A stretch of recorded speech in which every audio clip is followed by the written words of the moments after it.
persona que sóc pràcticament translúcida, sóc molt prim, ho he sigut tota la vida, i és una cosa que et diu la penya tranquil·lament, diu: ai nen, estàs molt prim, ja menges, i tu què, gorda? No. Tu a una persona no li pots dir gorda. En canvi et poden dir prim tranquil·lament. Ja vaig una miqueta al gym, ui, se t'ofèn la persona, aquestes xitxilles s'han de cremar. Això no ho pots dir. En canvi et poden dir prim tranquil·lament, i he sabut per què. És perquè estar prim és anticapitalista, el poder està gordo. Vull dir, la gent que té diners compra menjar i es fiquen com vaques perquè no tenen res més a fer.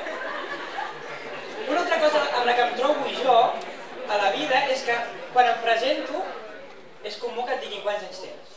Hola, quants anys tens? 22. Ai nen, sembla que en tinguis 13 a cada cama a les 3. Clar, és que llavors no t'ofenguis. No t'ofenguis sobretot perquè que et diguin que semblis més petit és fantàstic. Una merda, és fantàstic. Quan tinguis 40 anys sembla que en tinguis 30, qui et diu que arribaré als 40 anys i no em suïcidaré perquè hi ha plastes com tu anant-me a la xapa tot el dia? És que és humiliant. Sempre ho ha sigut, pel tema de lligar, t'hi trobes, no? Quan eres més petit, clar, ara que en tinc 22, pot semblar que en tingui 18, encara em salvo, però quan en tenia 16 sembla que en tingués 9 i mig. Allò era fatal, i ara amb 22 anys hi ha una cosa molt humiliant, que és que jo me'n vaig a un paqui, em compro unes cervesetes, DNI, amigo. Escucha, es que no lo traigo, no DNI no cervesa, Escolta, em puja, Jairo, on vas? Jairo? Va, vine, va. Puja, Jairo. Què ha passat? Per què veniu a aquesta hora? Que ens hem desubicat. Desubicat? Per fora? I no porteu paraigües ni res? Desubicat sense i sense paraigües. És un bon aplaudiment per la seva desubicació.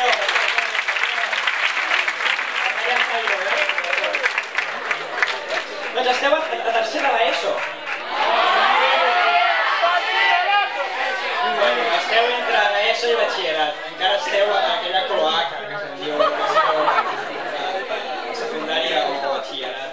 Vosaltres què penseu de com anaven les coses a mi a nivell acadèmic? Malament? Aixequi la mà i pensa que sóc normalillo? Qui pensa que sóc superintel·ligent, que se'm dona molt bé? Gràcies, nois. I qui pensa que sóc full equip retarded? That's it, senyors. A mi les coses em van anar bé a nivell acadèmic fins que vaig estar a P5. Em vaig distreure, suposo, em vaig plantar, vaig dir, escoltem, ja prou, em fa mandra estudiar, però no li vaig dir ningú, m'ho vaig dir a mi mateix. I estava jo vaig acabar P5, vaig començar primer de primària i van trucar a ma mare, escolta, el teu fill ha de repetir primer de primària. Ma mare, com? Diu, sí, és que no ha après res a P5. I diu, doncs estaria bé que tornés a P5 per aprendre, no? Vam dir, sí. Quan li explico això a les persones em diuen, en sèrio? I dic, no, és broma. Per què mentirien que vaig repetir P5? Vull dir, què et dona de prestigi, al contrari? I els meus pares van començar a indagar. ¿Qué le pasa a ese muchacho? ¿Sabes? Hay que curarlo de alguna forma. I bueno, i van anar a diferents loqueros, que hi havia gent que és dolenta en aquestes coses. Però això era a finals dels 90 i el TDAH encara no era el comodín de turno. Vull dir, encara no estava sobrediagnosticat. I bueno, em ficava en parxes, i ma mare, amb el tema dels parxes, això no estava molt, us ho explico igualment. M'ho va treure un dia que jo tenia un parxe aquí i tenia una sabata aquí. I vaig fer com... I vaig agafar les... I ma mare va dir, ai, prou d'això. I hem anat donant voltes fins que em van diagnosticar dislèxia amb el comodín de TDAH, que sempre va bé. Així que sí, soc full equip retarded, soc un pura sangre dels tontos. Hi ha persones que diuen, no, és que a mi em costa concentrar-me. A veure, escolta, concentrar li costa a tothom. Però jo tinc pedigrí en aquest escala, un pura sangre totalment. I vosaltres podeu pensar, hòstia, aquest en Joan, a veure com vaig de temps, que no els vull robar el gato, Ah, no, nena, encara queden aquí 10 minutets. Jo, com us he dit, observo el comportament humà, i això ho faig, per exemple, quan vaig a parquis. Això és gent que queda sorpresa, a mi m'agrada mirar nens. I dic, escolta'm, no els toco ni res d'això, vull dir, mirar un nen és mirar com no sé, la vida i les coses que fan, com veus que són uns fills de la gran puta des de petits. Que la gent es pensa que es torna dolenta i la gent no canvia. La gent no canvia, la gent quan hi ha petita gent que és dolenta ja. I a vegades jo vaig a un parc i em poso a apuntar les meves coses pels meus monòlegs i veig accions com la següent. I és que als parcs hi ha dos tipus de persones. Les que es maregen i les que no. Jo soc de les que es maregen i això és fatal. Perquè tu, per exemple, sabeu que és columpios grossos, que sigui cap més d'una persona. Aleshores pot haver-hi un nen de tipologia marejable que es puja allà perquè es vol fer xulo, perquè ell vol ser l'action man. I l'action man no es mareja.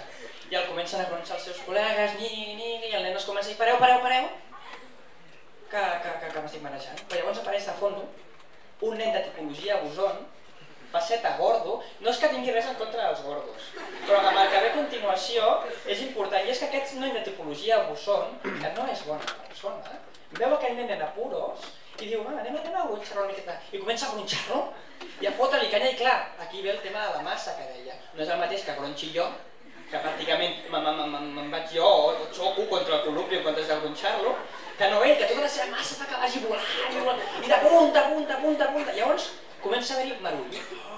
I a l'ésser humà li encanta el marull, sigui en faceta adulta, faceta infant o faceta adolescent. I van cap allà tots, què està passant? I comença a haver una cosa que és el millor que pot passar a la vida, a part del parc. I es comença a dir la vuelta. Que doni la vuelta, que és una cosa que sempre han volgut aconseguir tots. I comença a dir, la vuelta, i el nen comença a agafar, i llavors s'agafa força, està començant a marejar i està a punt de caure, però s'agafa i s'amana. Que està jugant al Clash Royale en un bar, veu el seu nen de fons i va cap allà, però que ella també immersa en la vuelta, perquè de petita també ho anhelava i comença a gronxar-lo també el nen, cau,